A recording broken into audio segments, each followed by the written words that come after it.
ಕೊಪ್ಪಳ ನಗರದಲ್ಲಿ ನಡೆದ ಕವಿ ದಿವಂಗತ ಗವಿಸಿದ್ದ ಎನ್ ಬಳ್ಳಾರಿ ಸಾಹಿತ್ಯೋತ್ಸವ ಕಾರ್ಯಕ್ರಮದಲ್ಲಿ ಕನ್ನಡ ಅಭಿವೃದ್ಧಿ ಪ್ರಾಧಿಕಾರದ ಅಧ್ಯಕ್ಷ ಪುರುಷೋತ್ತಮ್ ಬಿಳಿಮಲೆ ಅವರು ಆರ್ಎಸ್ಎಸ್ ಕುರಿತು ಟೀಕೆ ಮಾಡಿದ್ದಕ್ಕೆ ಕೆಲವರು ಆಕ್ಷೇಪ ಎತ್ತಿದ್ದರಿಂದ ಗೊಂದಲ ಸೃಷ್ಟಿಯಾಯಿತು.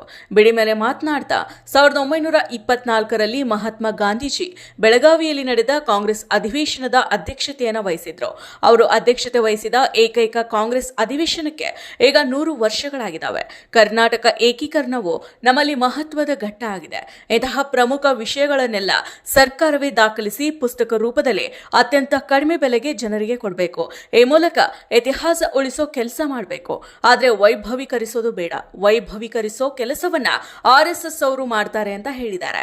ಇದಕ್ಕೆ ಕಾರ್ಯಕ್ರಮದಲ್ಲಿ ಪಾಲ್ಗೊಂಡಿದ್ದ ಕೆಲವರು ವಿರೋಧವನ್ನ ವ್ಯಕ್ತಪಡಿಸಿ, ಮೊದಲು ಆರ್ಎಸ್ಎಸ್ ಅನ್ನ ಟೀಕಿಸೋದು ಬಿಡಿ, ವಕ್ಫ್ ಬಗ್ಗೆ ಯಾಕೆ ಮಾತನಾಡೋದಿಲ್ಲ, ಯಾರ ಬಗ್ಗೆ ಕಾರ್ಯಕ್ರಮ ಆಯೋಜಿಸಿದ್ದಾರೋ ಅವರ ಬಗ್ಗೆ ಮಾತನಾಡಿ ಅಂತ ಏರು ಧ್ವನಿಯಲ್ಲಿ ಹೇಳಿದ್ದಾರೆ.